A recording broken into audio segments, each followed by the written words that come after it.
Hey guys, welcome back to the channel where we break down the realities of masculinity, relationships, and self-improvement to help you level up. Today we're talking about something that might feel uncomfortable at first, but that's absolutely essential for a man's relationship success. Why you need to get comfortable disappointing women and why doing so actually increases attraction. However, I'm not going to give you another seduction or mind games video that, besides being a short-term form of YouTube entertainment, we all know doesn't really work. What I am going to give you though is the actual psychology behind why it's so important to know how to constructively disappoint women. I have also struggled for many years myself with understanding all of the information I'm about to reveal soon, so everything in this video is not just regurgitated stuff I've heard people talk about. It's actually something that I experienced and apply in my life that made me who I am as a man today. So, if you want more satisfying relations, you have to watch this video till the end. Before I continue, if you're new to my channel, please go down below and consider leaving a like, as it helps get this message out to more people. Also, if there's anything you like to ask, or if you want me to make videos on other topics of your interest, please go down below and put your thoughts in the comments. I promise I will go through all of them. Men, especially younger guys, often feel a powerful pull to please women, saying yes to everything she wants, bending over backward to make her happy. It's an understandable instinct, but it's also a trap. And here's why. Studies in social dynamics and attraction psychology show that people value what is scarce. If you're too available, too accommodating, you signal that your time and attention have no value. According to the Berkeley Wellbeing Institute, firm boundaries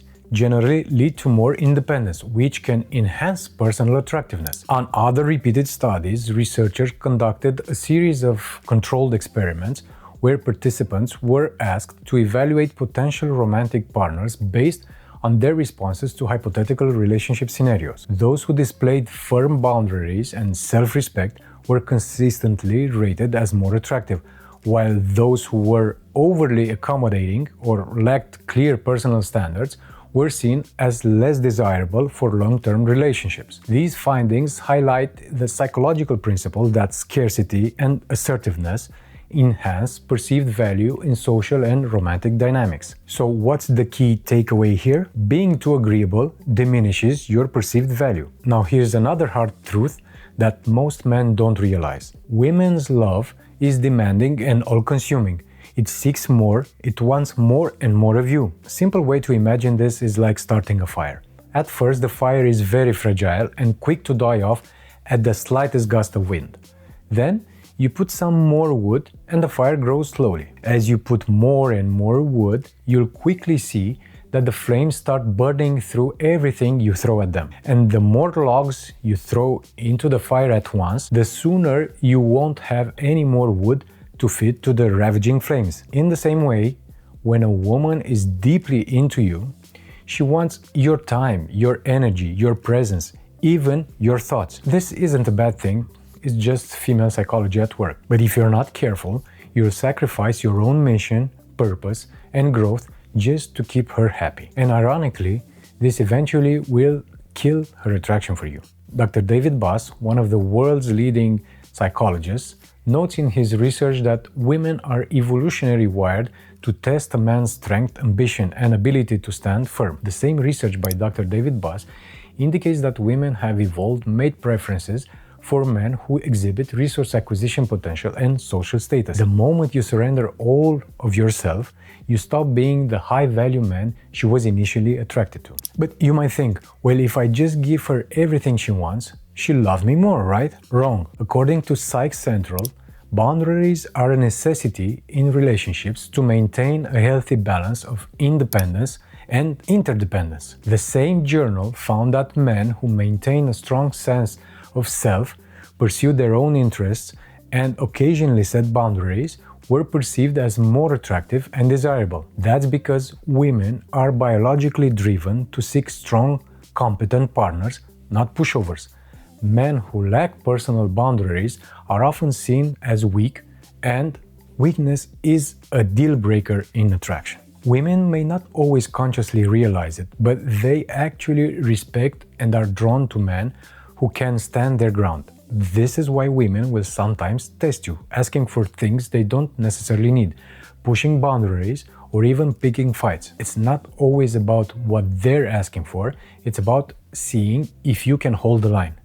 If you fail the test, their attraction subconsciously decreases because they see you as incapable of standing firm. Clinical psychologist Dr. Jordan Peterson often speaks about how people, including women, subconsciously admire and are drawn to those who exhibit competence, assertiveness, and discipline. So, if you can say no when needed, stay on your path, and not buckle under pressure, you will naturally command respect. How do you start getting better at and comfortable with disappointing women? Here are my 3 practical strategies. First off, prioritize your mission over any relationship. Women are attracted to men with purpose. If you ditch your goals to cater to her, you've lost your edge. Second thing, learn to say no without guilt. No explanation is needed. Just a simple, calm, "No, I can't do that," is enough. Third thing is, observe her reaction. A high-quality woman will respect your boundaries. An immature woman will throw a tantrum. And that's valuable information to have early on. Now let's tackle a common question I hear a lot from people when I speak openly about this topic. How do I balance setting boundaries without coming off as uncaring? The answer lies in authenticity and consistency. As I said in the beginning of the video, it's not about playing mind games. It's about living in alignment with your values. For instance, if a woman asks you to skip an important workout or a career opportunity, calmly explain why those activities are non-negotiable for you. Over time, she'll see that you're committed to your personal growth, which in turn elevates your overall attractiveness. If her reaction, however, is overly dramatic or controlling, consider that a signal to reassess the relationship. Real compatibility means both partners can embrace a healthy balance of closeness and independence. Now, I know some of you are already thinking, but what if my partner reacts negatively? It's important to understand that initial discomfort doesn't always signal trouble. Often, a bit of disappointment is just the friction needed for long-term balance. I want to emphasize that this strategy is not about being selfish. It's about self-preservation and ensuring that you remain the best version of yourself. So here's the bottom line, guys. If you want to build a strong relationship, keep attraction alive, and maintain respect, you need to get used to disappointing women when necessary. Not in a careless or cruel way, but in a way that maintains your integrity, your purpose, and your values as a man. You might also want to watch this video right here, where I talk more about why I think loving without emotional attachment is actually very healthy for a man. If this video resonated with you, consider sending it to some other people who might benefit from it. And if you want more content like this, make sure to like, subscribe, and tell me in the comments below, have you experienced any of this firsthand? I really want to hear your thoughts. Until next time, remember, the best relationships start with the best of you. See you soon.